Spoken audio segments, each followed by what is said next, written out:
The night was quiet as I drove through the empty streets, but my mind was anything but. My foot pressed harder on the gas, the streetlights blurring into streaks of gold. My hands were shaking, my breath uneven. I should have felt free. Walking away from them should have given me relief, but all I felt was a slow, creeping rage. Not just at Ethan, not just at Olivia, but at the years I had been made a fool. How long had they known? Had my mother watched Olivia at family dinners knowing she was carrying my brother's child? Had my father sat in silence, letting me pour my heart out about my failing marriage while he held on to the truth like a dirty little secret? I gritted my teeth and pulled into the parking lot of a dimly lit bar. I needed something strong, something to burn away the taste of betrayal. The place was nearly empty. A few tired-looking men nursed their drinks at the counter, and a couple whispered in a dark corner booth. I slid onto a stool and ordered a whiskey. The first sip burned, but it wasn't enough. The second barely made a dent. By the third, someone slid onto the stool beside me. Rough night? I turned my head slightly. A woman, dark-haired and sharp-eyed, studied me over the rim of her glass. "You have no idea," I muttered. She arched a brow. "Try me." I should have ignored her. I should have just finished my drink and left. But something about her gaze, calm, unflinching, made me pause. So I told her. Not the whole thing, not the worst of it, but enough. Enough to make her tilt her head, her lips pressing into a thin line. "That's brutal," she said after a moment. "And let me guess, your family still expects you to be the bad guy for not smiling through it?" I let out a short, bitter laugh. "You really do get it," she shrugged. "I've met your type before." My type? People who think blood is supposed to mean something. She took a sip of her drink, her gaze distant. "It doesn't. Not always." Something in her voice made me study her closer. "Sounds like you have experience." Her lips curled slightly. "Maybe." A pause. Then she set down her glass and turned toward me fully. "What if I told you there was more to the story?" My fingers tightened around my glass. "What do you mean?" She leaned in, her voice dropping to a murmur. "I mean, what if your brother didn't just happen to fall for your wife?" A cold weight settled in my stomach. "What are you talking about?" She swirled the last bit of her drink, watching the liquid move. "I know Olivia," she said finally. "And I know she's not as innocent as she looks." Chapter 5. The Deeper Lie. For a moment, I just stared at her, my brain trying to catch up. "You know Olivia?" I repeated. The woman nodded. "We used to work together. Well, more like she worked while I watched her play a very long, very calculated game." Something about the way she said it made my pulse quicken. "Go on," I said. She exhaled, tapping her nails against the counter. "Look, I don't know everything, but what I do know is that Olivia was never a woman who just fell into things. Every move she made was deliberate." She looked at me closely. "And you? You were just a step on the way to something else." A sharp, sick feeling twisted in my gut. "Be specific," I said tightly. The woman hesitated. Then quietly she said, "Did she ever mention why she married you?" I frowned. "What?" She glanced around, then leaned in closer. "She had debts, Adam, big ones, the kind that don't just disappear." I blinked, my breath catching. "What are you saying?" She tilted her head. "I'm saying maybe your brother wasn't the only one keeping secrets." And suddenly, for the first time since this nightmare began, I realized I might not have been the biggest fool in this story after all. Because maybe, just maybe, my brother wasn't the one who had played me. Maybe it had been Olivia all along, to be continued. The woman's words clung to me like smoke. "She had debts, Adam. Big ones." I sat frozen, my whiskey untouched, my mind racing through every moment I had ever shared with Olivia. The fights, the whispered phone calls, the way she used to check, the mail before I could, small things I had brushed off as quirks of a stressed-out wife. Had she been hiding something this whole time? I turned to the woman. "Who are you?" She smirked. "Call me Lana." That's not an answer. She tilted her glass toward me. "Neither is yours." Fair enough. I exhaled, trying to steady the storm inside me. "How do you know about Olivia's debts?" Lana tapped her fingers against the bar, debating something. Then, finally, she said, "Because I used to work for the people she owed. The..." Words were casual, but they sent ice through my veins. I narrowed my eyes. "What do you mean, worked for?" She shrugged. "Collections, the kind that doesn't come with polite phone calls." A slow, creeping realization dawned on me. "You're saying she owed dangerous people?" Lana smiled faintly. "I'm saying your ex-wife wasn't just struggling with a little credit card debt." She leaned in, lowering her voice. "And I'm saying maybe Ethan wasn't just her lover. Maybe he was her way out." The bar felt suddenly too small, too loud. I pushed my drink away, my mind spinning. This wasn't just a betrayal. This was something else. "Tell me everything," I said. Lana sighed as if deciding how much trouble this would bring her. Then she began. Chapter 7. The Long Con. "I don't know exactly how she got into trouble," Lana admitted, "but I know this. Olivia was in deep with people who don't like unpaid tabs. She owed them money, a lot of money, and she was running, out of time." I clenched my jaw. "So she married me?" Lana gave a half shrug. "You were stable, reliable, a good guy with a good job. Maybe you were plan A. Play the devoted wife until she could siphon enough to settle her debts." I felt sick. "She did ask me to open a joint account a few months after the wedding," I muttered, mostly to myself. Lana nodded like she expected that. "But here's the thing. Some debts? They don't just go away. I think Olivia realized she needed more than just your paycheck." I looked at her sharply. "And that's where Ethan comes in."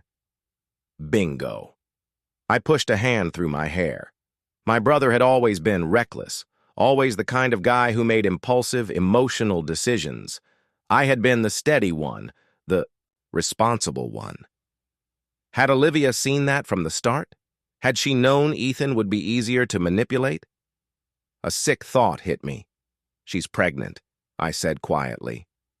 Lana met my gaze, something unreadable in her expression. "You sure it's his?" A cold shiver ran down my spine. I had assumed. Of course I had. But now, the doubt planted itself like a weed in my mind. Was it Ethan's? Or had she chosen him because he thought it was his? And if that was true, what was she really after? Chapter 8. The missing piece. I needed answers. I pushed back from the bar. "Where is she?" Lana raised an eyebrow. "You sure you want to go looking?" I turned to her. "I didn't ask for your opinion." She smirked. "All right, tough guy." She pulled out her phone, typed something, and then slid it across the bar. I glanced at the screen. An address. "She's staying there?" "She was last I checked. But be careful." Lana leaned in, her voice low. "Olivia doesn't like loose ends. And if she thinks you're one..." She trailed off, but the warning was clear. I nodded, pocketing the address. "Thanks." Lana watched me for a moment, then exhaled. "You want my advice?" "No," I said flatly. She grinned. "Good. Then I won't tell you that when you go knocking on that door. You better be ready for whatever's on the other." Sighed. I didn't answer. Because deep down, I already knew. This wasn't just about betrayal anymore. It was about finding the truth. Before it found me first. To be continued. The address Lana gave me led to a quiet neighborhood, the kind that looked normal on the surface, until you knew what to look for. The house itself was small, unassuming, tucked between two others just like it. The porch light flickered weakly, casting long, uneasy shadows across the cracked pavement. Olivia was here, and she had no idea I was coming. I killed the engine and sat in the darkness, my pulse thrumming in my ears. I had no plan, no script. Just a hurricane of anger, questions, and the sickening realization that the woman I once loved had never really been mine. I stepped out of the car and walked up the driveway. The night air was cool, but my skin burned with adrenaline. I knocked. Pause. Then the door cracked open. Olivia's face appeared in the dim light, her features delicate, untouched by guilt. But when she saw me, something flickered behind her eyes. Shock. Then wariness. "Adam," she breathed, gripping the edge of the door. "What are you doing here?" I forced a smile. "Aren't you going to invite me in?" She hesitated. "It's late." I wasn't aware we were still on polite terms. I stepped forward, pushing the door open. She let out a quiet gasp, stumbling back. "Adam?" But I was already inside, shutting the door behind me. The house smelled like vanilla and something artificial, like she was trying too hard to make it feel like a home. I turned to her. "Why don't we cut the act?" Olivia crossed her arms, recovering fast. "I don't know what you mean." "Sure you do." I took another step closer. "I know about the debts, the people you owed. And now, I want the truth." She inhaled sharply. "Who told you that?" "Does it matter?" Her lips parted, then closed. I watched the gears turn in her mind, calculating, deciding how much to admit. Finally, she let out a slow breath. "It wasn't supposed to happen this way," I scoffed. "That's rich." "So what was supposed to happen, Olivia? Were you planning to drain my accounts, then leave when it got too messy? Or did you pick Ethan as a backup in case I caught on?" She flinched, but she didn't deny it. Instead, she whispered, "You were always too smart for me, Adam." I let out a bitter laugh. Not smart enough, apparently. Her hands trembled slightly as she touched her stomach. The baby. A part of me wanted to believe, just for a second, that she had some regret. That at least the child was innocent in all of this. But then Olivia's eyes flickered past me toward something behind me. And suddenly, I knew I wasn't alone. Chapter 10. Unfinished Business. I turned just in time to see a shadow move in the hallway. Instinct kicked in. I grabbed the closest thing, a lamp, and swung just as a figure lunged at me. The impact sent us both stumbling. My attacker, broad-shouldered, fast, threw a wild punch, grazing my jaw. I hit back, sending him crashing into the side table. Then I saw his face. It wasn't Ethan. It was a man I didn't recognize. Mid-40s, grizzled, the kind of guy who had spent too many nights in bars and back alleys, and judging by the gun holstered at his hip, he wasn't just some random stranger. Olivia's voice was sharp with panic. "Don't!" The man wiped, blood from his lip, and chuckled darkly. "Didn't know you were expecting company, sweetheart." My pulse hammered. "Who the hell are you?" The man grinned. "Just a guy trying to collect what's owed." He glanced at Olivia. "And she still owes a hell of a lot." Olivia's breath hitched. "I told you, I just need more time." Time. That was what this was all about. Olivia hadn't run off with Ethan for love. She had run because she needed protection. Because someone was coming for her, and now that someone was standing right in front of me, I stepped forward. "How much does she owe you?" The man smirked. "More than you can afford, pal." I glanced at Olivia, who refused to meet my eyes. "How much?" I repeated. She whispered, 200,000. I inhaled sharply. Jesus. The man chuckled. With interest. I looked at Olivia, my anger reaching its breaking point. So that's it? You married me hoping I'd pay it off? And when that didn't work, you went for Ethan? She opened her mouth, then closed it, and that was all the confirmation I needed. I turned back to the man. And if she doesn't pay? His grin widened. Then someone does? His gaze flickered between Olivia and me. And I don't really care who. Olivia paled. Adam, please. But I had stopped listening. I had spent years being the responsible one, the fixer, the protector, and for what? For a family that betrayed me? For a wife who used me? I exhaled, rolling my shoulders. Then I turned to the man. What's going to happen? I said. He raised an eyebrow. Oh? Do tell. I'm walking out of here. You and Olivia can figure out the rest. Her breath hitched. Adam! I turned to her, my expression cold. You made this mess. Clean it up. Then I walked past her, past the debt collector, and out the front door. I didn't look back. For the first time in a long time, I was finally free. Epilogue. The last call. The dial tone buzzed in my ear, an eerie silence filling the space where Ethan's voice had just been. I stared at my phone, my pulse thudding. You should have killed me when you had the chance. It wasn't a threat. It was a promise. I exhaled, slowly, forcing myself to think. Ethan had always been impulsive, but this was different. There was something darker in his voice, something unhinged. I had walked away from Olivia's mess. I had left her to deal with her own demons. But if Ethan was involved now, this wasn't over, and it wouldn't be until one of us was gone. Next morning, I called Lana. She picked up on the second ring. I was wondering when I'd hear from you again, she said, her voice smooth and knowing. Let me guess, things didn't just end like you hoped? I clenched my jaw. Ethan called me. A beat of silence. Then, what did he say? I hesitated. I didn't trust Lana. Not fully, but right now she was the only person who seemed to know more than I did. He said I should have killed him when I had the chance. Lana let out a slow whistle. Damn, he's taking this well. Tell me what I don't know. Another pause. Then, reluctantly, she said, Ethan's in.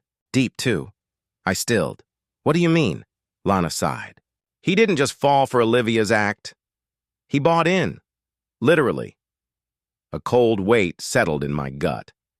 How much? Let's just say he tried to clear Olivia's debt. But the problem with people like that, they don't stop at what you owe. They see how much they can bleed you for. My grip tightened on the phone. Ethan had tried to be the hero, and now he was drowning. And if he blamed me for the way things had unraveled, if he thought I was the reason Olivia had left him to fend for himself, he might not just be looking for payback, he might be looking to bury me. Chapter 12. The Reunion. Found Ethan exactly where I expected. The old bar near the docks, a place we used to go when we were younger, before life twisted us into enemies. I pushed through the door, the smell of stale beer and cheap whiskey filling my lungs. Ethan was at the far end of the bar, hunched over a drink. He didn't look up as I approached. You've got some nerve calling me, I said, sliding onto the stool beside him. He let out a low chuckle. And you've got some nerve showing up. His voice was rougher than I remembered. He looked worse, too. Dark circles under his eyes, tension in his jaw. He took a slow sip of his drink, then finally turned to me. You left her, he said. I scoffed. Are you seriously mad about that? Ethan smirked, but there was no humor in it. She ran at him. He swirled his drink. She took what was left and ran.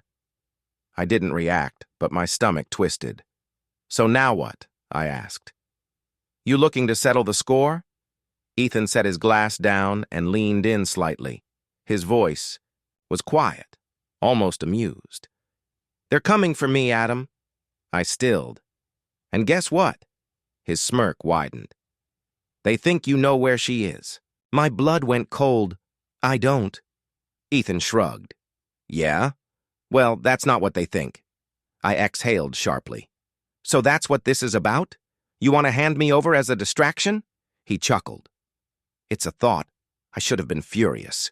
I should have grabbed him by the collar and slammed him into the bar, but instead I just stared at him because I realized something. Ethan was scared, not just for himself, but for both of us, and that meant one thing. We weren't each other's biggest problem anymore. Someone else was. Chapter 13. Blood-dead Ethan and I sat in silence, both nursing our drinks. Finally, he exhaled and said, "We have to find her," I scoffed. We? They won't stop until they have someone to blame. His voice was tight. And if we don't find Olivia first, they'll take us instead. I hated that he was right. I hated that after everything, we were still tangled in the same mess.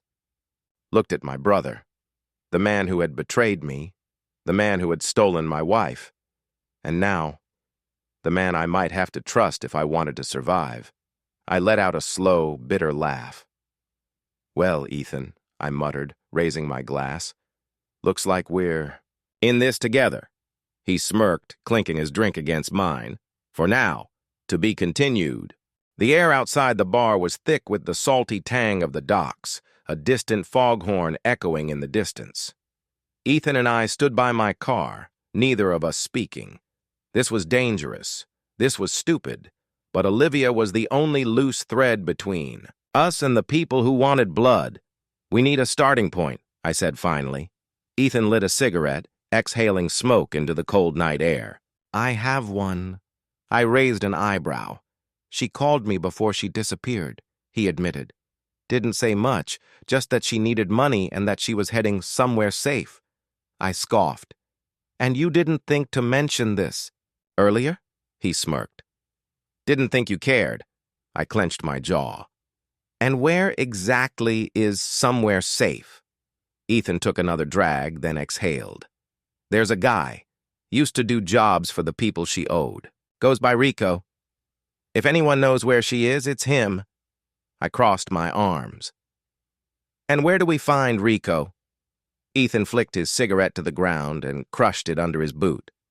Last I heard, he runs a poker game out of a club downtown.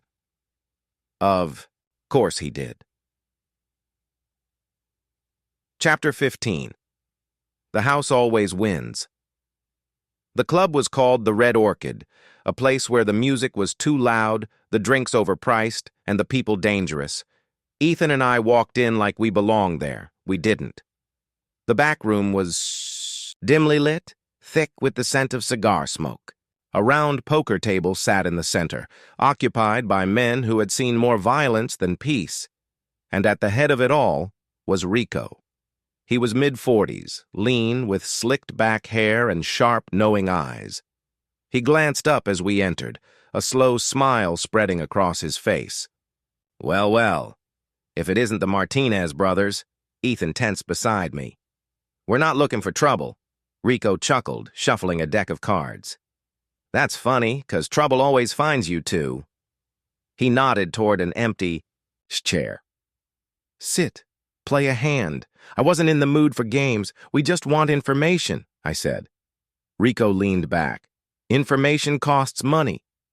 Ethan reached into his jacket and tossed a thick wad of cash onto the table. Rico's smile widened. Now we're talking. He plucked a card from the deck, tapping it against the table. What do you want to know? Olivia, I said. Where is she? Rico let out a low whistle. Ah, the Golden Goose. He examined his card, considering. Haven't seen her myself, but word is, she's running out of places to hide. I narrowed my eyes. Meaning? She crossed the wrong people? Rico smirked. And now they want her dead. Ethan stiffened. For the first time, a chill crept down my spine. This wasn't just about debts anymore. Olivia wasn't running from us. She was running for her life. Chapter 16. The trap Rico finally gave us something.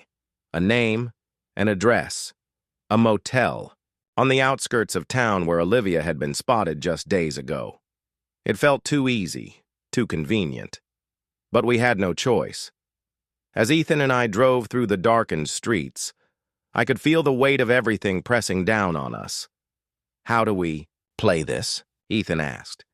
"We get in, we get her, we get out." Ethan smirked. "You make it sound simple."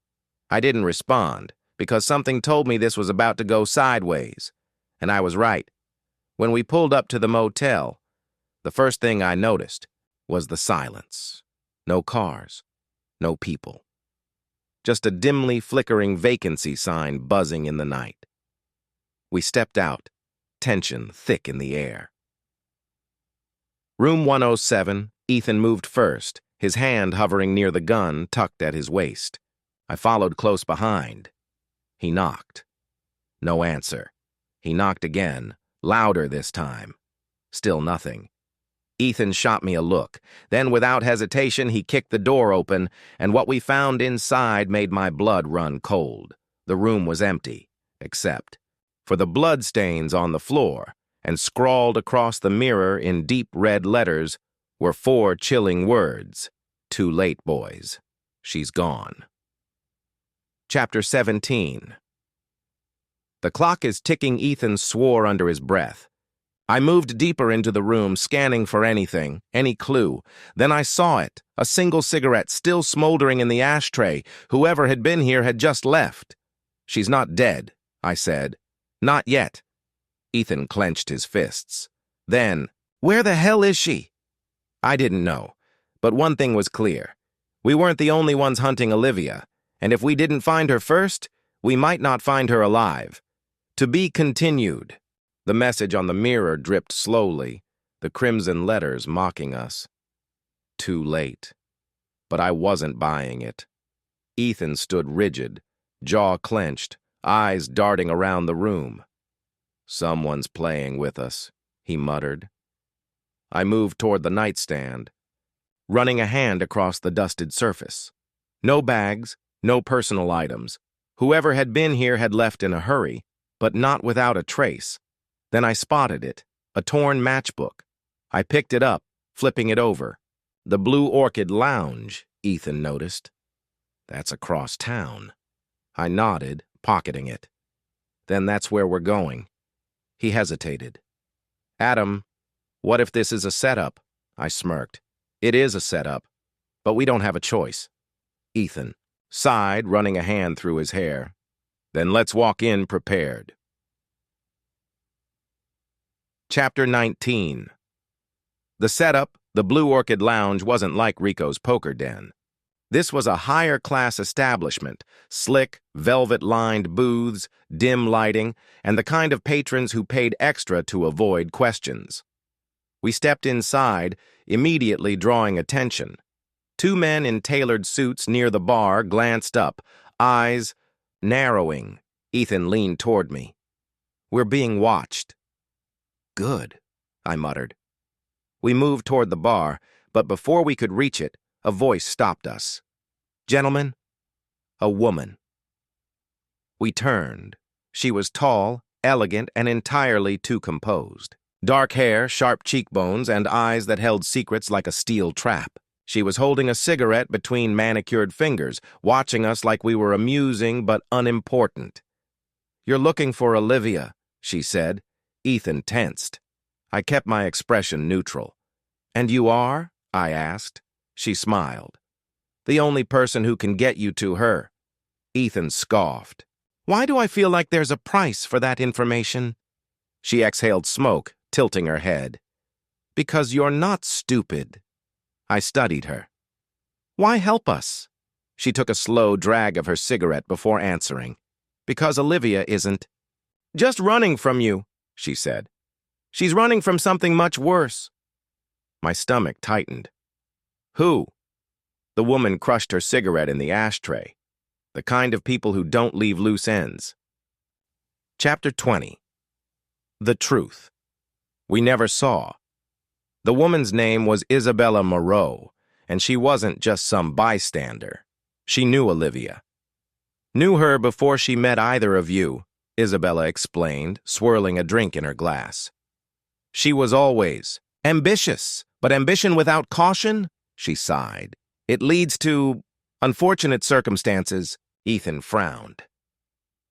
What did she do? Isabella's gaze flickered between us, assessing. Then she leaned forward. She stole from the Varsetti syndicate. Ethan stiffened. I felt my stomach drop. The Varsettis weren't just criminals. They were executioners. Once you were on their list, you didn't get off it. And Olivia had stolen from them? No wonder she ran. I exhaled. How much did she take? Isabella's lips curved. 3 million. Ethan choked. Jesus Christ. I clenched. My fists. Where is she now? Isabella hesitated. Then softly she said, She reached out to me 2 days ago. She was desperate. Begged for a way out. And? I pressed. I told her there was none. Silence settled over us. Then Isabella sighed. But she did leave something behind. She reached into her purse and slid a folded note across the table. I picked it up and read, Meet me where it all began. Ethan read over my shoulder. His expression darkened. We knew exactly what that meant. Our old family cabin, deep in the woods, where all our childhood sins had been buried. Chapter 21. Into the fire. We drove in silence, the road stretching long and empty ahead of us. The past felt close here, like it had never really left. Ethan stared out the window. What if she's already dead? I tightened my grip on the wheel. Then we finish what she started. The headlights cut through the darkness as we neared the cabin. No lights, no movement. It looked abandoned. But as we stepped out of the car, something in the air felt wrong, like we weren't alone. Ethan pulled his gun. I did the same. We approached cautiously. The wooden steps creaked beneath our weight. I reached for the doorknob, and then the door swung open. Olivia stood there, disheveled, eyes wild, a gun in her shaking hands pointed directly at me. Adam, Ethan, get out of here, now! Her voice trembled. Before I could answer, I heard it. The snap of a twig, movement in the shadows, and then gunfire, to be continued. Gunfire erupted, splitting the night apart. Ethan and I dove for cover as bullets shredded through the wooden walls of the cabin. Olivia let out a sharp cry, stumbling back. I grabbed her, yanking her to the ground as more shots rang out. Who the hell? Ethan started, but he already knew the answer. The Varsetti syndicate had found us. The cabin wasn't a safe house. It was a trap. Chapter 23. Blood in the Snow. We needed to move, fast. The only thing keeping us alive was the cover of darkness and the thick trees surrounding the cabin. But that wouldn't last. I peeked out through a shattered window. Shadows shifted in the woods, men moving with military precision. Ethan crouched beside me, breathing hard. We're outgunned. I turned to Olivia. How many? Her hands were shaking. 4, maybe 5. Ethan cursed. Great, just great. I checked. My gun.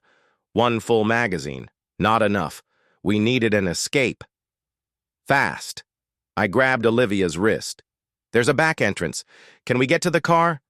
She hesitated, then shook her head. They slashed the tires. I saw them when I got here. Damn it. Ethan glanced at me. We go through the woods. I nodded. Stay low, stay fast. Then we moved. Chapter 24. The Chase. The night swallowed us whole as we bolted through the trees, behind us, shouting, footsteps, the snap of twigs under heavy boots. They were coming. Olivia tripped, but I caught her. Keep going, I hissed. Ethan fired a shot over his shoulder. A cry rang out. 1 down. Branches whipped against my face, cutting deep. The cold air burned my lungs, but I couldn't stop. We were close to the ridge. If we could just make it there, we'd have the high ground. But then A figure stepped out in front of us, gun raised. I skidded to a halt, heart slamming against my ribs. The man smirked. Game over. Chapter 25. An old friend, before he could pull the trigger, a second shot rang out. The man jerked, then collapsed. Behind him, holding a smoking gun, stood Isabella Moreau. She lowered the weapon, eyes sharp. "You three are a pain in my ass." Ethan groaned. "Not that we're ungrateful, but what the hell are you doing here?" Isabella strode forward, pulling Olivia up. "Cleaning up your mess." She glanced at me. "We need to move. More are coming." I nodded, swallowing my questions. Right now, I didn't care why she was helping us. I just needed to make it out alive. Chapter 26. The Last Stand. We made it to an old service road where a black SUV was waiting. Isabella threw open the door. "Get in." We didn't hesitate. As the car roared to life, headlights cut through the trees. More syndicate men. Gunfire exploded again. Bullets pinged against the SUV as we peeled away. Olivia curled against the seat, breathing hard. Ethan clenched, his jaw gripping his gun. I turned to Isabella. "You knew they'd be there." She didn't deny it. Instead, she handed me a folded piece of paper. I opened it. Inside was an address. And one word, Varsetti. I exhaled. This wasn't over. It was just beginning. To be continued. The ride was silent, except for the hum of the tires against the cracked pavement. I unfolded the paper again. The address stared back at me, crisp and final. Varsetti, a name that carried the weight of death. Olivia shifted beside me, her breathing uneven. She wasn't just exhausted. She was terrified. I turned to Isabella. "Why give us this?" She kept her eyes on the road, her expression unreadable. "Because you have two choices, Adam." I waited. "You can keep running until the syndicate finds her and makes sure none of us breathe another day." She glanced at me in the rearview mirror. "Or you can walk through that door and end this yourself," Ethan scoffed. "So what? We just waltz into Varsetti's place and ask nicely for him to call it off?" Isabella smiled. "Not exactly." I looked at Olivia. She was staring at the floor, silent. She'd brought this down on all of us. And yet, I couldn't leave her to face it alone. I made my decision. Take us to him. Chapter 28. House of Wolves. The address led us to a sprawling estate on the outskirts of the city. High walls, security cameras, guards with automatic rifles patrolling the perimeter. A fortress. Ethan whistled low. "Walking into... this place is suicide," Isabella smirked. "Not if you have an invitation." She reached into her coat and pulled out a sleek, black envelope. The wax seal was unbroken, marked with the symbol of the Varsetti Syndicate. Olivia inhaled sharply. "Where did you get that?" Isabella didn't answer. Instead, she stepped out of the SUV, heels clicking against the pavement. "Stay close," she murmured. The guards at the front barely flinched as she handed them the envelope. One of them glanced at the contents, then nodded. The iron gates groaned open, and just like that, we walked into the lion's den. Chapter 29. The king of the underworld, inside, the estate was decadence wrapped in menace, marble floors, crystal, chandeliers, and a quiet, humming tension that clung to the air like smoke. At the center of it all sat Dante Varsetti, silver-haired, impeccably dressed, and more dangerous than anyone in the room. He watched us approach with the detached amusement of a man who already knew the ending to this story. "Well, well," he murmured. "The thieves return." Olivia flinched. Varsetti's gaze settled on me. "Tell me, Mr. Martinez, do you know what happens to people who steal from me?" I met his eyes. "They die," he smiled. "Exactly." A long pause. Then he leaned back, swirling the amber liquid in his glass. So tell me, why are you standing here instead of lying in a ditch? Ethan stiffened beside me. Olivia swallowed hard. I exhaled. Because I have a counteroffer. Chapter 30. Playing with fire, Varsetti chuckled. A counteroffer? From a dead man walking? I ignored the threat. You want Olivia dead? I get it, but killing her doesn't get you your money back. He raised an eyebrow. And you can? I nodded. Every cent. Within 48 hours. Silence. Then, Varsetti grinned. You have 24. I clenched my fists. That's not... He lifted a hand. I'm feeling generous. His gaze darkened. But if you fail? He glanced at his guards. You all die. No second chances. The room felt colder. Ethan muttered a curse. Olivia paled.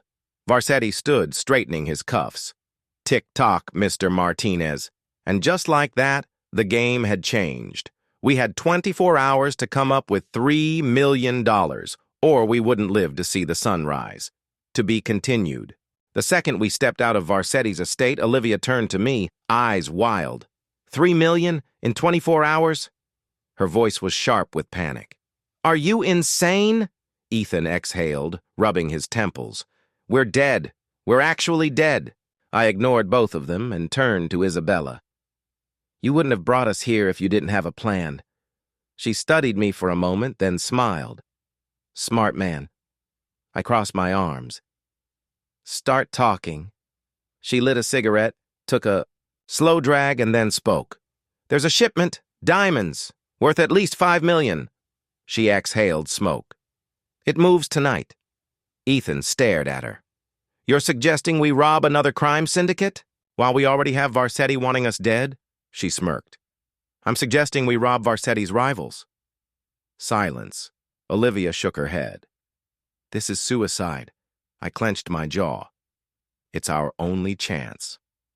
Chapter 32. The Heist. We never. Wanted. The target was a warehouse near the docks, heavily guarded but not impenetrable. We sat in the car, watching from a distance. A convoy of trucks lined up, men in suits moving in and out. Ethan adjusted his grip on his gun. I count at least 10 guards outside, Olivia swallowed. And inside? Isabella pulled a sleek revolver from her purse. We'll find out soon enough. I rolled my shoulders. All right, we do this fast and quiet. No one looked convinced, neither was I, but we didn't have a choice. I opened the door. Let's move. Chapter 33. Ghosts in the Dark. We moved through the shadows, inching toward the warehouse's side entrance. Ethan took out the first guard with a silent chokehold. I grabbed the next, slamming him into the wall. Isabella picked the lock. In under 10 seconds. Inside, the air was thick with the scent of oil and money. Rows of crates, stacks of cash, and in the center, a metal case, diamonds. Olivia exhaled. There they are. I reached for the case. Then, a gun cocked behind me. I wouldn't do that. We froze. Slowly, I turned. Standing there, grinning like a devil, was Rico. Chapter 34. A devil's bargain. Rico sauntered forward, gun steady. His men flanked him. He looked almost amused. You know, when I heard someone was dumb enough to hit this place, I thought, no way, it's Adam Martinez. He chuckled. But here you are, stealing from the people who'd love to see you. Dead. Ethan tensed. Rico, we don't have time for this. Rico tilted his head. Oh, but I do. His eyes flicked to Olivia. She's the reason you're in this mess, isn't she? Olivia didn't answer. Rico grinned. Tell you what, Hermano, I'll let you walk out of here with the diamonds. No blood, no mess. I narrowed my eyes. What's the catch? Rico's grin widened. Leave Olivia behind. Silence. Olivia went pale. Ethan's grip on his gun tightened. I felt my pulse hammering. Rico tapped his watch. Tick-tock. I looked at Olivia, then at the diamonds. Then, back at Rico, and I made my choice. To be continued. The warehouse was deathly quiet. the only sound the faint hum of the lights above. I stood there, weighing the unthinkable. Leave Olivia behind. Hand her over to Rico, to someone who would never show mercy, who would see her as a mere pawn in a game that meant nothing to him, or fight. I glanced at Olivia. Her face was pale, eyes wide with fear, but there was something else too. Resignation. She knew this moment had arrived. "Adam," she whispered, her voice breaking through the tension. "You don't have to do this." Rico chuckled from the shadows. "Oh, but he does." I couldn't answer her, not yet. I was no hero, I was no knight. I had no intention of saving anyone, but I wasn't about to let Olivia fall into the hands of people like him. I wouldn't. "Rico," I said slowly, the words feeling heavy in my mouth. "This is your game, not mine." Rico's eyes gleamed. "Oh, it's not my game, Adam. It's your game now. You choose, her or the diamonds." I let the silence stretch, the weight of the decision pressing down on me. And then, with a sudden motion, I turned. I grabbed the metal case and tossed it to Ethan. "Take the diamonds." Olivia gasped. "Adam, no." I held up a hand to silence her. "You're not worth $3 million, I said to Rico, my voice cold. "But you are worth something." Rico's eyes narrowed. "What the hell are you talking about?" I smiled grimly. "You've got no idea what I've been through to get here? You think I'll let you take her from me?" Then I turned, moving fast, faster than anyone expected. I shot, twice. The first guard fell, the second screamed. Ethan and Isabella followed suit, weapons drawn. The air erupted with the sharp crack of gunfire. Rico didn't flinch. He ducked, firing in return, but his shots went wide. He wasn't used to being the one chased.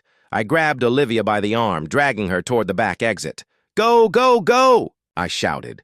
Ethan was right behind us, taking out another guard, but more were coming. More than we could handle in a single moment. Isabella fired from the side, clearing a path. "The car's through the back!" she yelled. I didn't wait for her to say anything else. We ran. Chapter 36. Escape to nowhere. We burst through the back exit and into the cold night air. The SUV was waiting, engine roaring. We piled inside and Isabella floored the gas pedal. The tires screeched against the asphalt as we sped away from the warehouse, the bright lights of the city fading into the distance. Olivia was breathing hard, eyes wide. She didn't speak, but I could feel her gaze on me. "Are we alive?" she asked quietly. I leaned back against the seat, eyes closing for just a moment. "For now." Ethan glanced at me, his face hard. "You're insane. You know that, right?" I didn't answer. Isabella turned to me. "You might have just started a war with Rico." I met her eyes. "I don't care. He doesn't scare me." She raised an eyebrow. "Then what does?" I didn't answer immediately. The truth was, I was scared, terrified even. But not of Rico. Not of the syndicate either. I was scared of losing Olivia. Of this entire mess unraveling and leaving nothing but wreckage in its wake. But I wasn't about to admit that. Not yet. Chapter 37. The Price of Salvation. Hours later, we pulled into a small, nondescript hotel on the outskirts of town. No one followed us. At least not yet. Isabella parked the car and killed the engine. I glanced at Olivia, who was staring at her hands, still trembling. "We're safe for now," I said, but even I wasn't sure I believed the words. She met my gaze, her lips pressed into a tight line. "We're not safe. Not until it's over." I nodded. "You're right." Ethan rubbed his face. "So, now what? We hand over the diamonds, go back to Varsetti and hope for mercy?" I thought about that for a moment, the diamond case still heavy in my mind.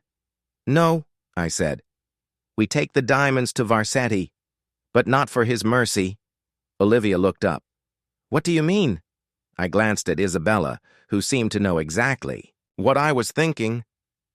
We go to Varsetti's rivals, I said slowly. We sell the diamonds. Then we use that money to buy our freedom. Ethan snorted. And you think anyone's going to trust us? I smirked. They don't have a choice. I had a feeling we were walking into something far worse than we'd ever seen before. But at this point, it was the only choice we had left, and with the syndicate on our tail, time was running out. To be continued. The room was dim, the air thick with anticipation. We sat in silence, each of us contemplating the path ahead. The weight of the diamond case sat heavily between us, like the symbol of a promise we could never fully trust. I looked at Olivia. She was silent now, not the anxious wreck she'd been earlier, but something else. A quiet resolve had settled in her eyes. "You're sure about this?" she asked, her voice steady. I nodded. "It's the only way." Ethan let out a dry laugh. "The only way? You mean it's the only way we don't end up in a shallow grave tonight?" Isabella checked her watch, her expression unreadable. "Varsetti's people are already looking for us. If we don't move fast, the syndicate will take the diamonds before we can even make the exchange." She leaned forward, resting her elbows on the table, her eyes scanning us all. "The people we're going to meet are ruthless. They're not going to care who we are or what we've been through. They'll want everything. But if we play this right, we can turn it into an advantage." "And if we don't?" I asked. "Then we die. Or worse, we get dragged back to Varsetti and used as pawns until we're no longer useful." Isabella's voice was cold, but there was a spark of something else in her eyes, something personal. I clenched my jaw. "I don't plan on going back to Varsetti, Isabella, not in pieces." She looked at me, a flicker of respect crossing her face before she nodded. "Then we'll do this my way." Chapter 39. Crossing the line, the location we were headed to was even more remote than the warehouse, the outskirts of the city, abandoned and forgotten. The type of place where no questions were asked and no one cared who you were. We stopped in front of a rundown industrial building, the kind that looked like it could collapse at any moment but somehow remained standing. Isabella turned to us. "When we go in, don't speak unless I say so. These guys play for keeps, and the moment they sense fear or hesitation, it's over. Got it?" We nodded. She led the way, walking with a confidence that made me uneasy. I had no idea how deep she was in all of this, but I knew she wasn't telling us everything. The door to the building creaked open. Inside was a large, dimly lit room filled with shadows and figures standing still as statues watching us approach. At the far end of the room was a tall man, his back to us. His voice rang out in the silence. "I've been waiting." Isabella's hand went to her side, her fingers brushing the grip of her weapon. She kept it hidden, but ready. "Are you the ones bringing me the diamonds?" the man asked, his tone cold and measured. I stepped forward, pushing the case onto the table between us. "We're here to make a deal." The man turned slowly, his face coming into the light. He was older than I'd expected, gray hair, dark eyes, and a scar running down his cheek that told a story of a man who had fought and won countless battles. "You've come to sell me stolen goods," he said, his voice tinged with amusement. "And you think I'll just hand over millions in exchange for these?" I didn't flinch. "You don't have a choice." His eyes narrowed, studying me. Then he motioned to the case. "Open it." Ethan hesitated, but I gestured for him to do it. The moment the lid popped open, the man's expression shifted. His eyes locked on the diamonds, and for the briefest second, there was a flash of greed. "Impressive," he murmured. "But how do I know you're not trying to play me? For a fool?" "The syndicate could be watching." I looked him in the eyes. "If we wanted to play you, we'd have already taken the money and run." The man leaned back, his fingers tapping against the table. You think this is about the diamonds, don't you? I frowned. It's about surviving, he chuckled, softly. No. It's about who has the power. Right now, you're in my territory. And the syndicate is too busy cleaning up their own mess to focus on you. He stood up and walked toward the window, his voice dropping lower.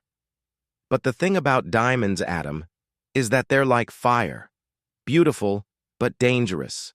Isabella's eyes flashed, but she stayed still. We're not here to play games, I said, my voice steely. We're here for protection. We need Varsetti off our backs, and we need to leave here alive. The man finally turned, his lips curling into a cold smile. And you think I'll do that for you? For what? A handful of diamonds? I didn't blink. I think you'll do it because I'm the one who can give you what the syndicate can't. Leverage. They think they control everything. But everyone has a weakness. His smile widened, his dark eyes flashing with interest. Now that sounds like something worth listening to. Chapter 40. The Deal That Changed Everything. The man leaned in, his fingers grazing the edge of the case. I'll make a deal with you, Adam. You get Varsetti's attention, you make him come to me. You bring him to my doorstep, and I'll ensure that you and your friends get out alive. The hours after the deal were strangely quiet. Too quiet. We huddled in the hotel room, our movements sharp and deliberate. We had no time to waste. Varsetti had to be brought to his knees, and the clock was ticking. Olivia was pacing the room, her hands trembling as she fidgeted with the hem of her jacket. Ethan was at the window, peering through the blinds, ever watchful, ever alert. Isabella sat across from me, her eyes narrowed, calculating. She'd given us the plan earlier, but I wasn't sure any of us truly believed it would work. We were playing the most dangerous game of our lives, one where a single wrong move could send us to the grave. I turned to Isabella, my voice low. You really think Varsetti will show up? She met my eyes, her gaze unwavering. I don't think. I know. He's obsessed with power, Adam, and he'll do anything to keep it. He'll come to us thinking he can control everything, but he won't realize until it's too late that he's playing into our hands. And what happens when we have him? I asked, though the thought of the plan still unsettled me. She smiled coldly. Then we make him negotiate. He doesn't have much of a choice once we've got him. Ethan scoffed, glancing over at Isabella. And if things go south? She didn't flinch. Then we make sure it doesn't matter. We can't afford second chances. I looked at Olivia, who was staring out the window now, her face clouded with uncertainty. You okay? I asked her. She didn't answer immediately, her fingers tracing the edge of the window as she seemed lost in thought. I'm just scared, she admitted, her voice quiet. I don't know if we're making the right choices anymore. I moved toward her, my heart aching. None of us know, Olivia. We're just trying to survive. She turned to face me, a sad smile tugging at her lips. And maybe that's the problem. Before I could respond, there was a knock on the door. The hairs on the back of my neck stood up. Ethan moved swiftly to the door, peeking through the peephole. He looked back at us, his eyes wide. It's him. My chest tightened, a knot of dread forming. This was it. I nodded to Ethan. Open it. Chapter 42. The Wolf at the Door. When the door swung open, I wasn't prepared for what I saw. Standing there, in a tailored black suit, was a man I'd only heard whispers of. Salvatore Varsetti, the shadow behind the syndicate's empire. His icy blue eyes locked onto mine with a chilling precision, the weight of his gaze making me feel like a prey caught in his trap. His mouth curled into a smile, but it didn't reach his eyes. So, we meet at last, he said, his voice smooth, each word coated with a venomous politeness. Isabella stood up immediately, her posture perfect. Calm. Almost too calm. She moved. to the side, gesturing for him to come in. Varsetti didn't waste time. He stepped past us without a second glance, his gaze sweeping over the room before settling on the diamond case resting on the table. "You've got my attention," he said, his voice tinged with amusement. I didn't speak, though my heart was pounding in my chest. There was no going back now. He turned to me, arching an eyebrow. "What are you planning, Adam? Do you really think you can negotiate with me?" I kept my voice steady. "I think we both know that I'm not the one with the leverage here, Varsetti." He chuckled softly. "I like your style. Bold, but foolish." His eyes glinted as he took a step closer. "What's the real play here? You have something I want, and I have something you need. Simple, no." I leaned in, narrowing my gaze. "The diamonds are a means to an end. But the truth is, we're both trapped in this mess now, aren't we? You have your syndicate to protect.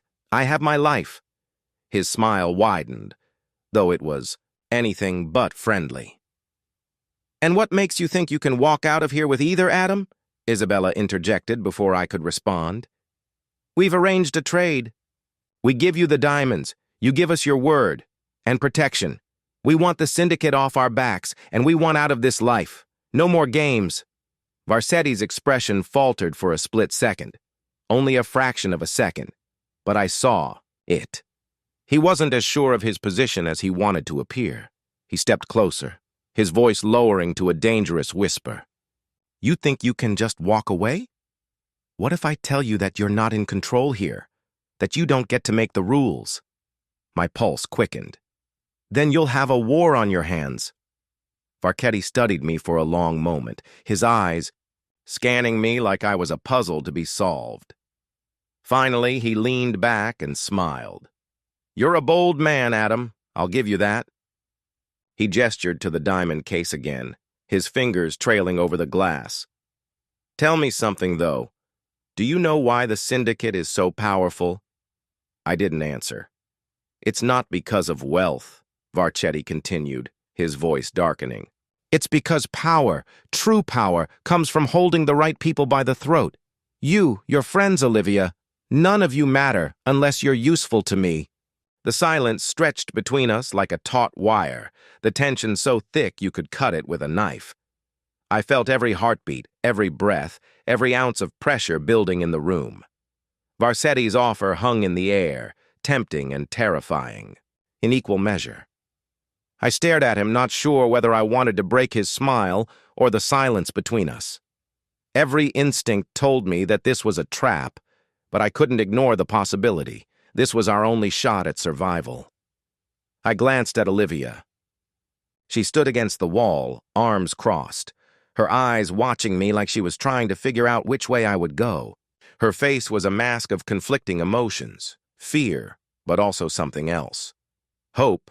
Isabella, too, remained still, her eyes narrowed, calculating. Ethan wasn't looking at me. He was still by the window, scanning the street for any sign of danger. His posture screamed readiness, but even he was waiting for me to make a move. "Tell me, Adam," Varsetti said, his voice smooth like velvet. "What's it going to be? Do you take my offer and play the game, or do you refuse and seal your fate?" His words were laced with a cold finality, as if he knew there was only one choice. His choice. I took a deep breath, pushing aside the fear gnawing at my gut. I couldn't afford to back down now. Not after everything we'd been through.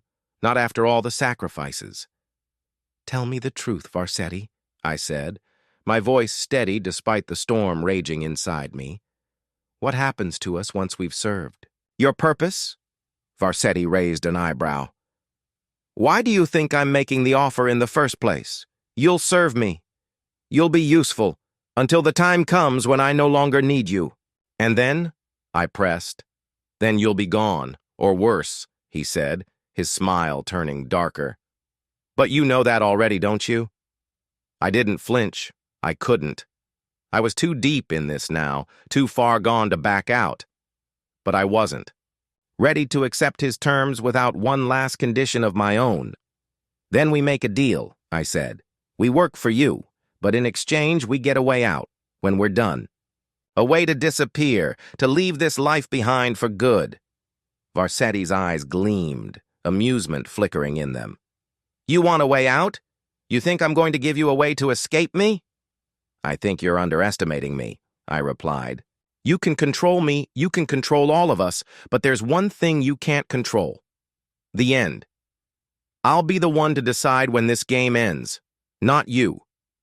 He laughed softly, a sound that sent a chill down my spine. Bold, I like that.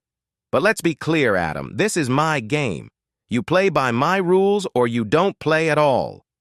I met his gaze, unwavering. Then let's play. Chapter 45.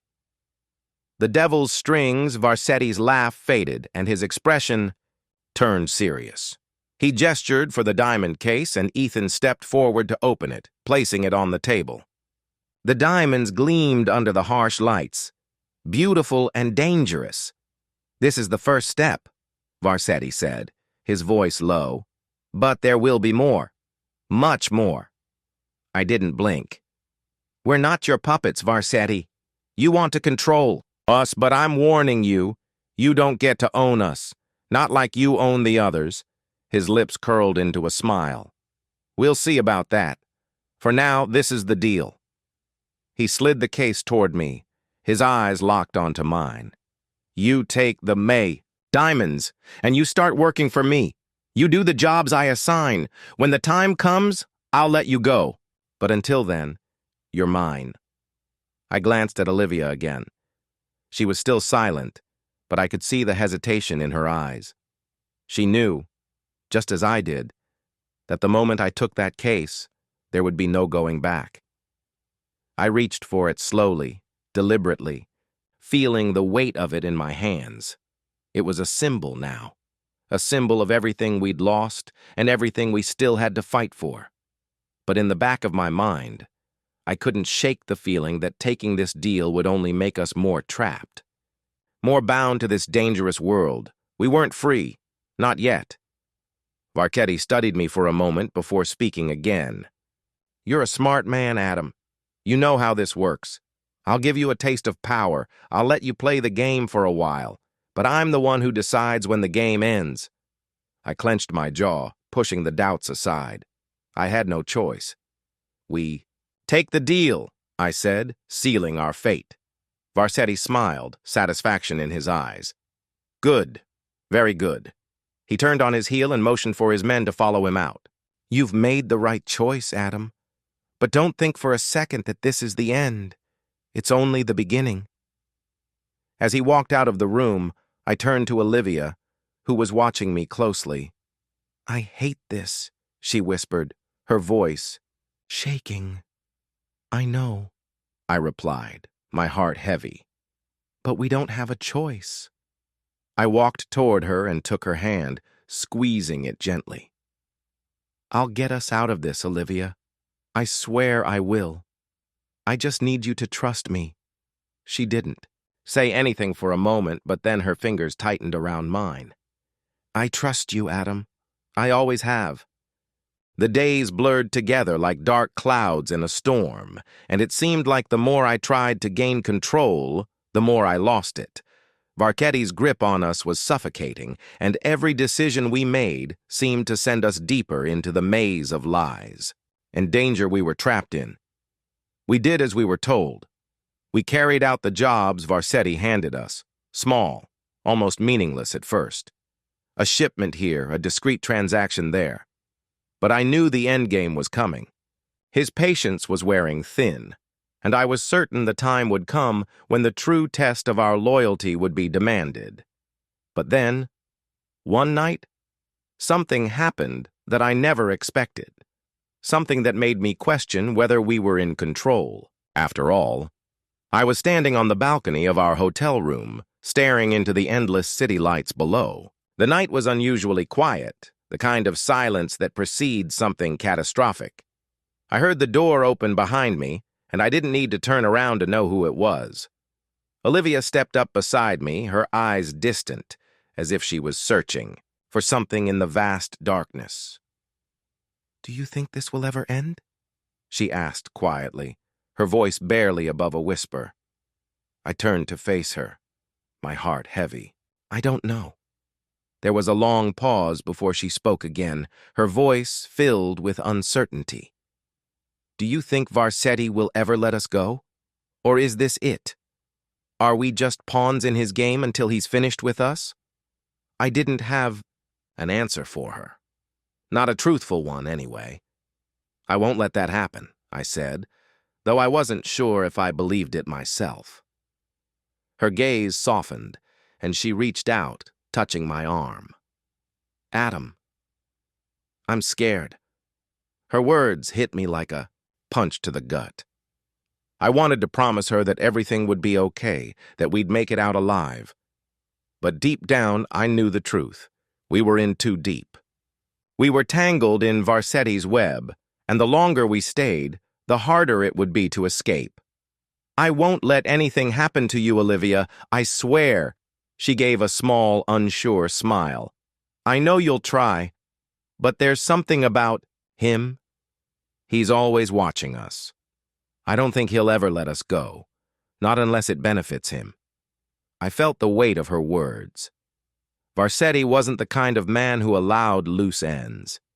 He tied everything up, and if we were no longer useful to him, there would be no place for us in his world.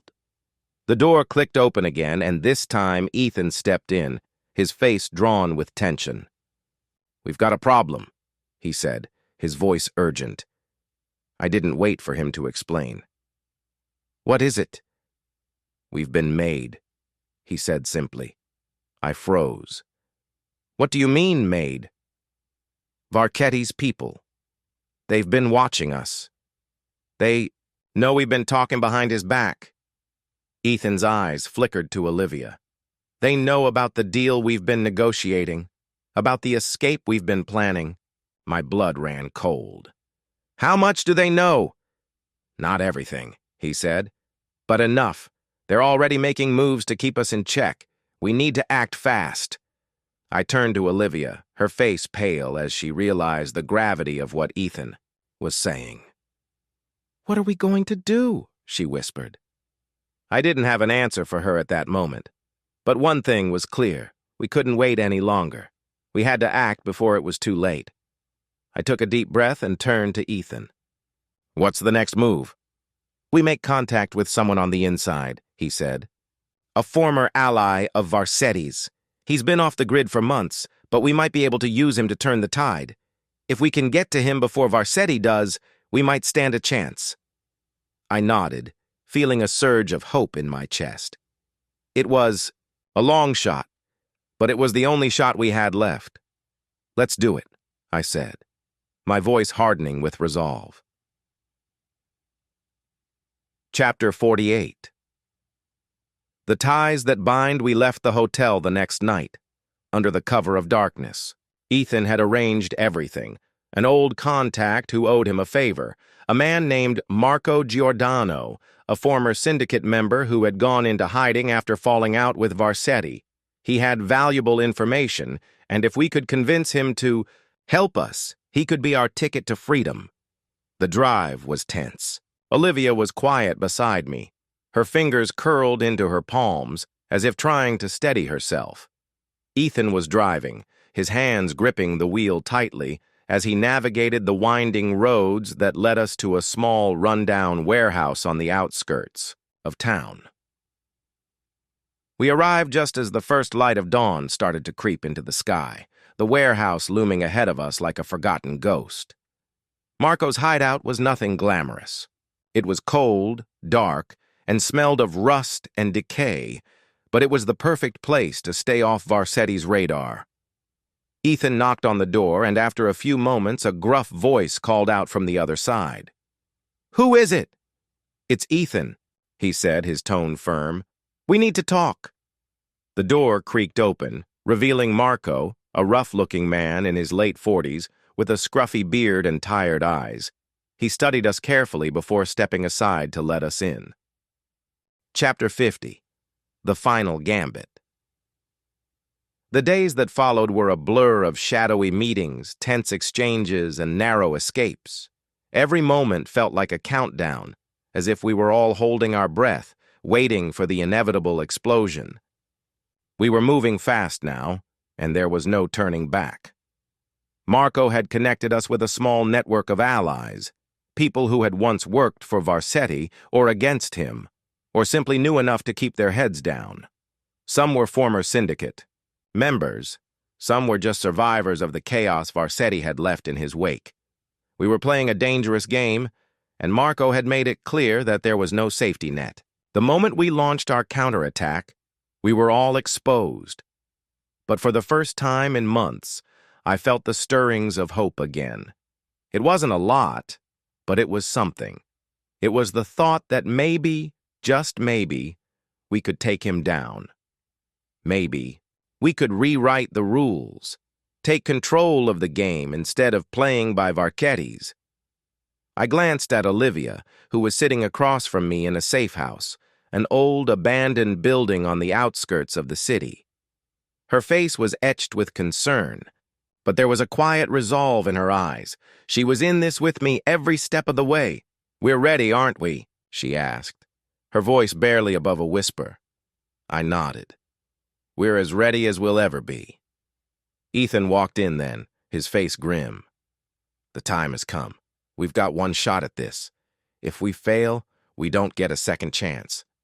"We won't." "Fail," I said, my voice steady despite the knot tightening in my chest.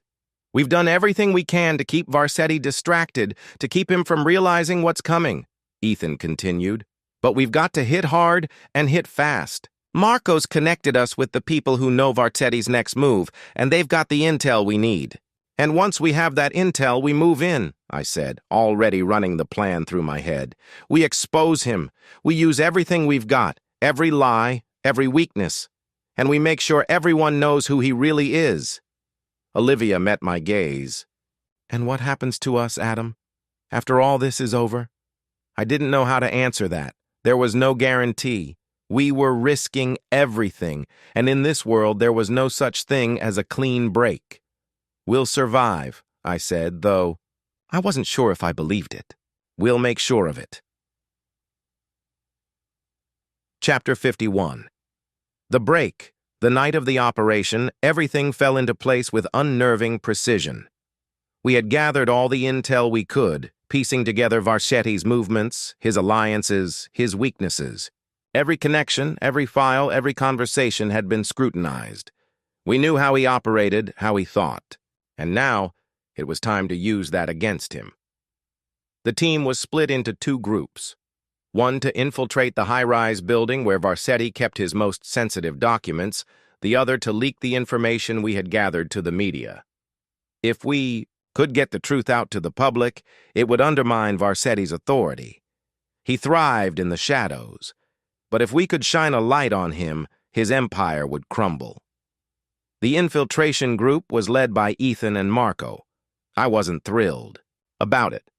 But Marco knew Varsetti's security systems better than anyone, and Ethan had proven himself time and again. Olivia and I were responsible for the media leak. We would have to move quickly, get the information into the right hands, and make sure it went live before Varsetti could respond. The plan was simple in theory, but nothing is ever simple when you're dealing with people like Varsetti. We made our way to our separate locations, a tension in the air that could be felt in every step, in every heartbeat. I could feel the weight of the decision pressing down on me. This was it. No more games. We either won this battle or we didn't. Olivia kept glancing at me as we moved through the darkened streets toward our destination, a small but powerful media outlet known for breaking high-profile stories. If we could get the information to them, it would spread like wildfire. When we arrived, we were ushered into a small back office by a nervous-looking man who introduced himself as Marcus, a journalist with a reputation for getting things done. "You've got to move fast," Marcus said, his voice shaking. "Varsetti's people have eyes everywhere. The moment this goes live, you'll have a target on your back. You'll need to disappear immediately." I nodded, already prepared for that. "Just make sure it gets out. No one can stop it." Marcus hesitated for a moment, then handed over the flash drive containing all the documents, wiretaps, and video footage we had accumulated. "Consider it done," he said. We watched as he plugged the drive into his computer, his fingers flying. Over the keys. I could feel the seconds ticking away like the countdown to a bomb. "Almost done," Marcus said, his face tense. Then, as he hit the final key to send the files out into the world, the door burst open. 3 men in dark suits stormed into the room, their guns drawn. The city was alive with the hum of uncertainty. News outlets were buzzing with the shocking revelations that had just come to light. Every major network had picked up the story. Varketti's criminal empire. The lies, the manipulations, the unspeakable. Acts that had been swept under the rug for decades. But that wasn't the only thing people were talking about. The public had questions. Questions that would turn into accusations. Questions that would shake the foundations of the entire underworld. And beyond that, the political figures who had been complicit in Varsetti's reign. The storm had begun, and it was unstoppable. But we weren't out of the woods yet. Olivia, Ethan, Marco, and I sat in a rundown safe house, the tension between us palpable. The adrenaline of the last few days was wearing off, and now there was only the grim reality of what was to come. "You think it's enough?" Olivia asked quietly, her eyes flickering to the television screen, where a news anchor was recounting the breaking news. "It's just the beginning," I said, my voice grim. "We've put the ball in motion, but now we need to make sure it doesn't stop. We need to make sure Varsetti is exposed, completely. There can be no doubt in anyone's mind that he's the monster he is." Ethan, pacing the small room, nodded. "The world knows the truth now, but Varsetti has his allies. He's got people in high places, people who are still loyal to him. We'll need to take them down too, one by one. If we don't, he'll find a way to turn this around." "True," Marco muttered from the corner, his arms crossed. "But Varsetti isn't just a man. He's a symbol, a god to some of these people. And gods don't fall easily." I clenched my fists, the weight of it all pressing down on me. The road ahead was dangerous, but there was no turning back. We had started something we couldn't undo. "If we're going to end this, we need to be strategic," I said. "We need to cut off his support, expose every dark deal he's made. We're going to need leverage, and we're going to need people on the inside to help us finish the job." Olivia's eyes met mine, and for a moment I saw something there, a flicker of doubt, but she didn't speak it. Instead, she stood up and walked over to the table where our plans were spread out. "What's the first step?" I took a deep breath. The first step was always the hardest, but the more we waited, the more we gave Varsetti time to react. "We have to hit him where it hurts most," I said. "His money. His empire is built on it. If we can get to his financial backers, force them to pull out, it'll cripple him. And we need to take down his operations, all of them."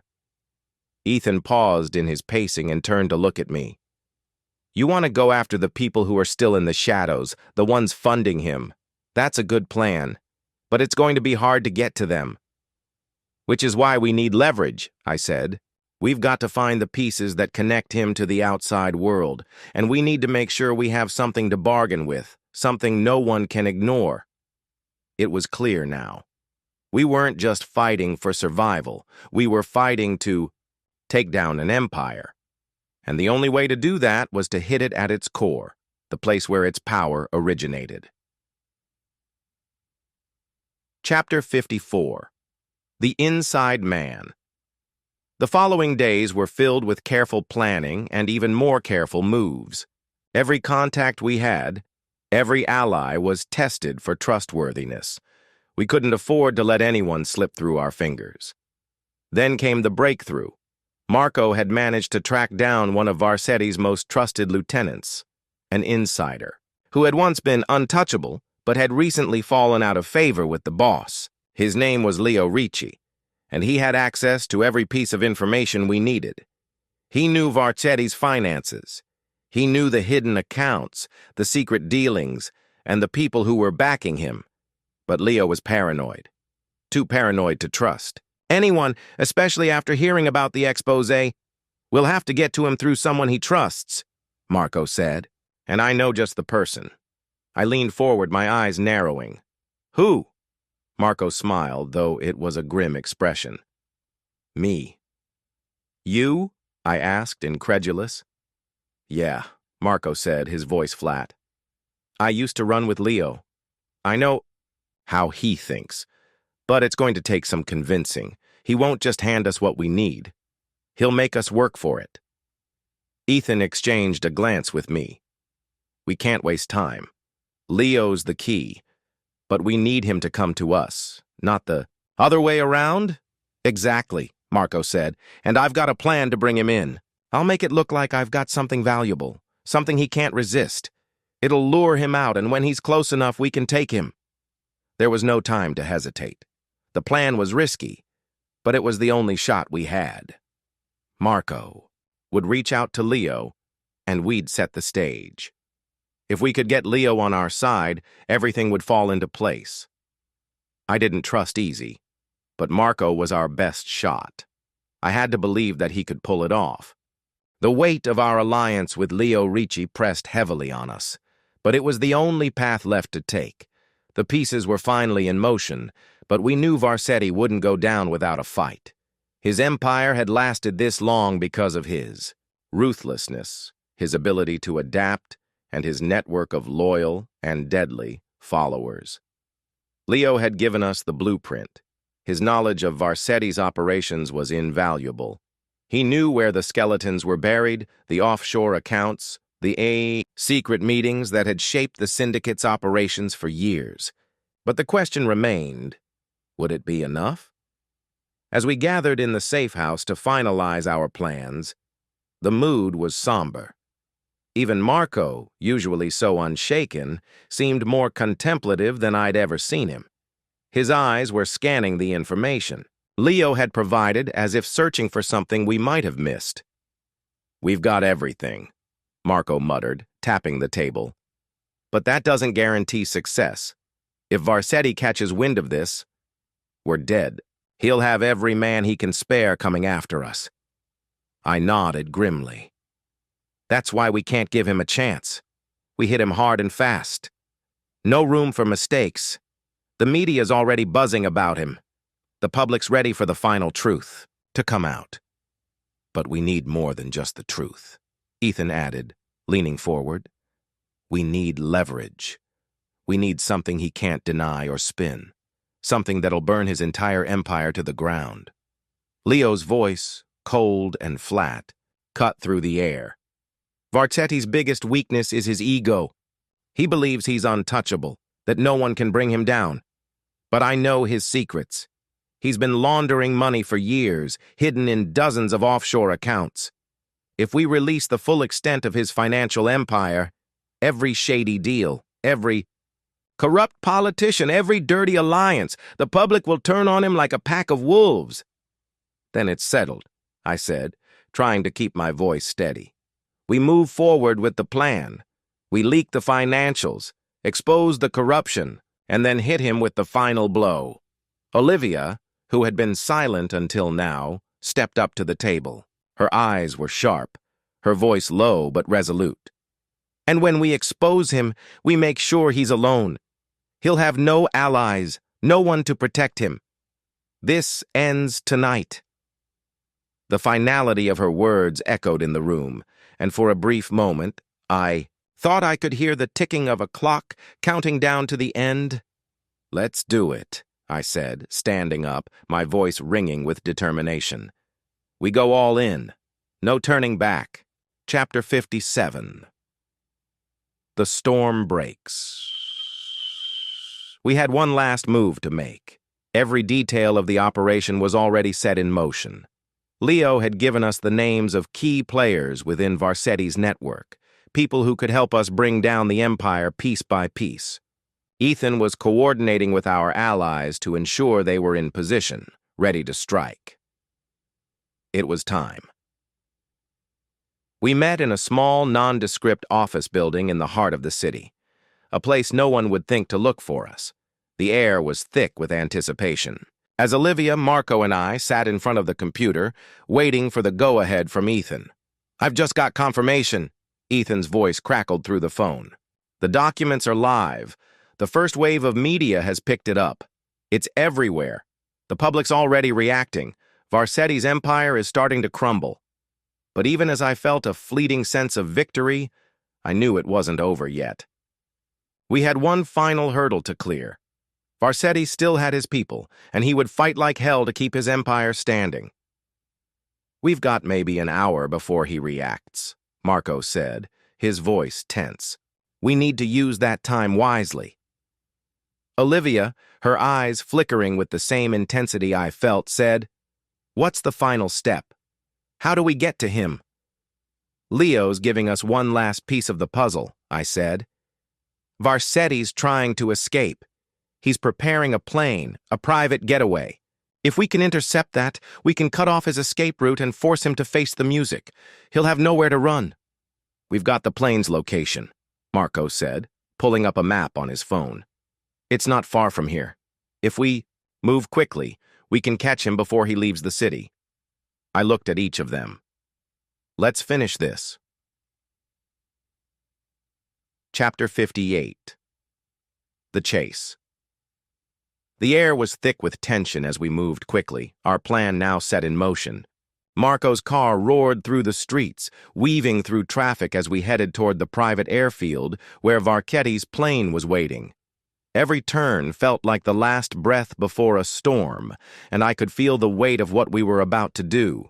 This was it, the final confrontation. We arrived at the airfield just as the plane was beginning to taxi down the runway. Time was running out. If Varsetti managed to take off, we would lose him for good. "We have one shot at this," I said, my voice steely. "No mistakes?" Marco nodded. "On my signal, we take him down." Olivia and Ethan were already in position, their faces grim but determined. The city seemed to exhale a collective breath as Varsetti was taken into custody. The news of his arrest spread like wildfire, lighting up every screen, every news outlet. His name, once a symbol of power and fear, was now synonymous with corruption, deceit, and the downfall of a criminal empire that had terrorized the city for decades. But the sense of victory, that fleeting moment of triumph, quickly began to fade. As we sat in the aftermath, the weight of what we had done, of what we had lost, pressed down on us. We were free of Varsetti, but his shadow still loomed large. The next few days were a blur.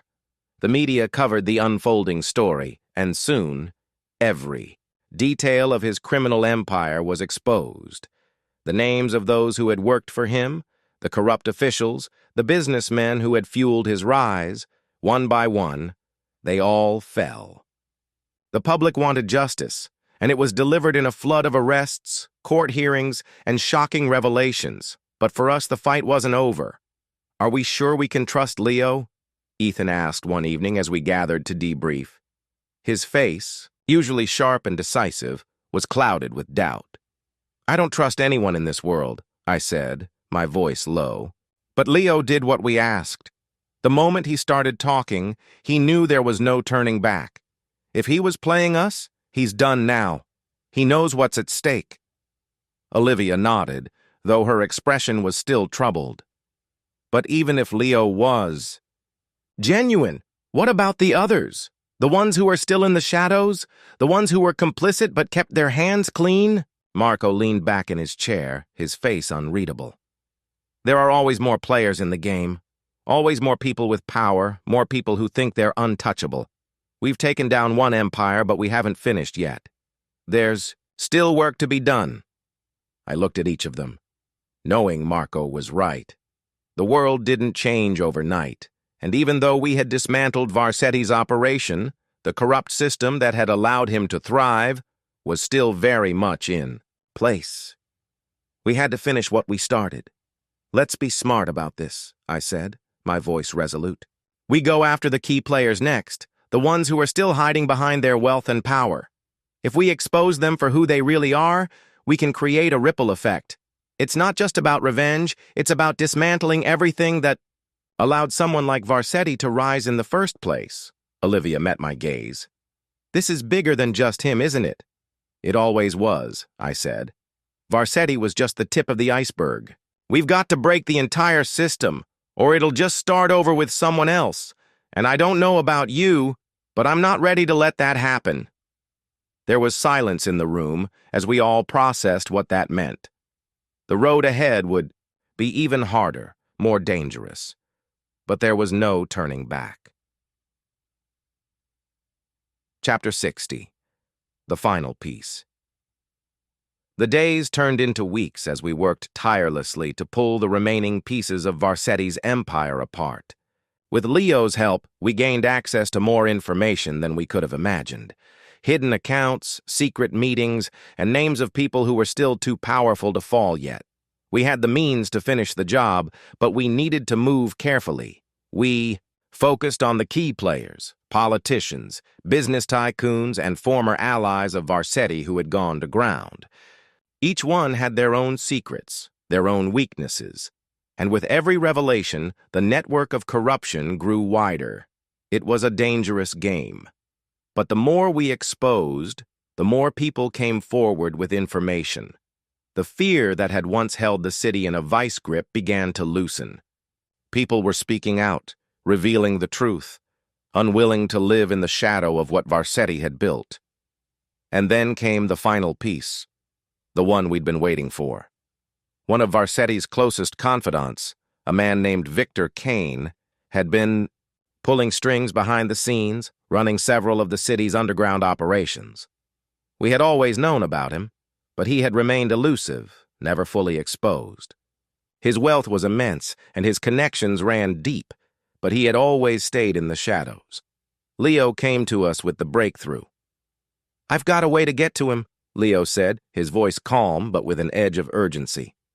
"Kane's not just hiding behind his money. He's hiding behind people who can protect him. But there's one thing he values more than his safety." "What's that?" I asked, my interest piqued. "His reputation," Leo replied, a glint in his eyes. "If we can tarnish that, if we can expose him as the hypocrite he is, he'll come running for cover. People like him don't survive once the truth comes out. He's spent years pretending to be above the law. He's the one who always pulls the strings from behind the scenes." "So we go after his reputation?" Marco asked, leaning forward. "Exactly," Leo said. "We find the dirt, the lies, the secret deals he's made, and we make it public.